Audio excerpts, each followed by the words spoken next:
Death refused to leave.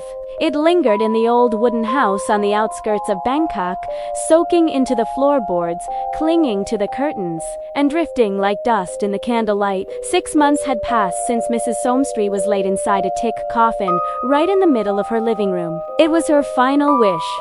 Strange and unholy. Only her face was left uncovered, veiled by a faded yellow cloth. Enong, the youngest daughter, sat in a corner with her knees drawn to her chest, her eyes fixed on that cloth. The heavy scent of incense mixed with the sweet, cloying odor of something that shouldn't still be there. She could almost hear her mother's last words, a rasping voice torn from deep within her chest. "Remember, my children, don't burn me. Don't bury me. Keep me here. If not, none of you will survive."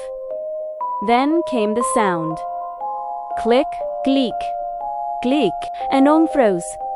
The noise wasn't from outside, it came from inside the coffin. The cloth had shifted, and through the narrow slit, a wet, black eyeball stared right at her. When her brothers, Tanawat and Sitashi, returned that night, they didn't need to ask. The sheer terror in Anung's eyes said it all. Again, Tanawat sighed, his voice hoarse, his eyes sunken from sleeplessness. This time, it wasn't just sounds, Anung whispered, her voice trembling. It looked at me. Sitishia, ever the skeptic, grabbed an oil lamp and stepped closer to the coffin. It was probably just a rat. But his words caught in his throat. There, on the edge of the coffin, lay a clump of black duck feathers, soaked and sticky with blood. Memories flooded back their mother's strange, terrifying descent after their father's death. The gentle woman they knew had turned into someone else, entirely. She boarded up the windows, shrouded the house in black cloth, and spoke only to a wandering shaman named Kru, but he'd given her a strange talisman, promising it would keep her husband's spirit close. After that came the madness and the curse she left behind for them to carry. Fear had made the siblings obedient. They did everything she asked. They sealed her body in the coffin with a thin layer of earth, leaving her face exposed, and told the neighbors she had moved back to the countryside. But rot doesn't hide. The neighbor's child started having nightmares, screaming about the big-eyed grandma watching him from their window. Ducks began disappearing from the village, one by one, and every night, footsteps squelched through the hallway, wet, dragging, like skin slipping off bone.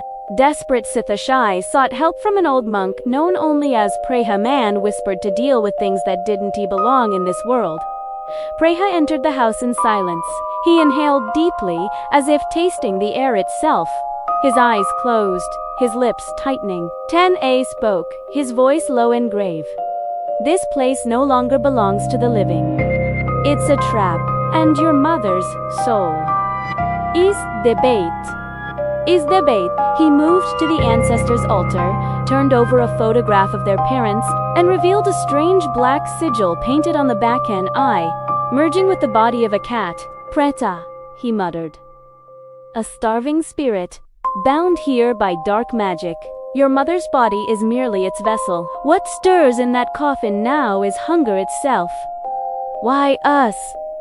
Thanawat demanded, his voice cracking. "Why our family?" "Because your love binds it," Preha said, his gaze piercing. "Your devotion keeps the Preta here, preventing it from returning to its true master Krubon. He used you as shields."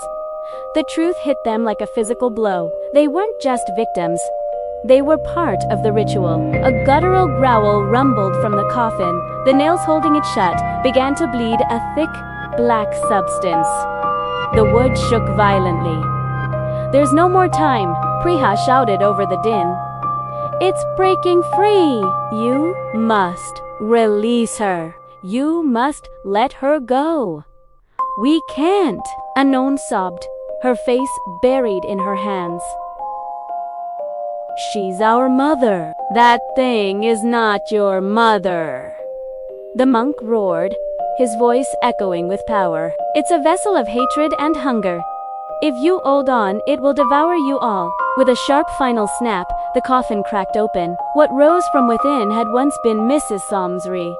Her skin was shriveled, her flesh blackened and caked with soil. Her eyes were bottomless pits of darkness. Her mouth stretched unnaturally wide, revealing teeth stained with blood and duck feathers. The stench of 100 open graves filled the room, choking them. The creature jerked its head, bones popping loudly, and its eyes locked on a hollow stare that burned with an unbearable, corrupted longing. Now! Preta's chant thundered through the air. Golden lights flared from his palms, drawing sacred symbols in the space above them. Speak the truth. Say it now. We're sorry, Thanawat cried out, tears streaming down his face. Mother, forgive us please. Be free. The Preta convulsed, let out a shriek that tore at their ears, and lunged. Preta met it with a blinding surge of holy light. I'll hold it! Find the talisman that binds it to this house, destroy it. The brothers didn't hesitate.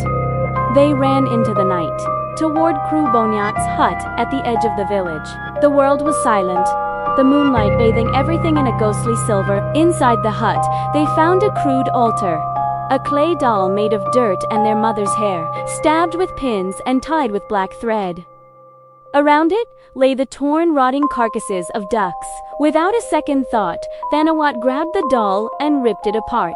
Back at the house, the Preta screamed a sound like metal tearing through flesh. Its body dissolved into rot, bones cracking, flesh sloughing off in disgusting waves. The monk's chant grew louder, a powerful current guiding the lost spirit out of the decaying shell. When the brothers returned, only ruin remained, a mess of mud, bone, and a thick pool of black fluid on the floorboards.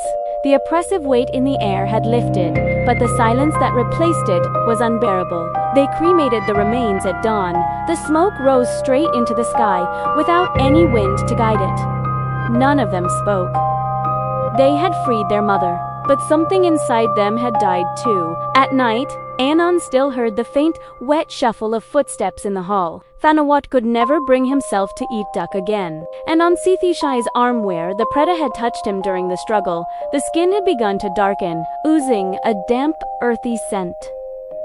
They had won, but a terrifying question remained, haunting their every waking moment: which part of the monster had truly died, and which part still lived on inside them. Thank you for joining me on this chilling journey. If you enjoyed this story, don't forget to like, comment with your thoughts, and subscribe for more tales from the shadows.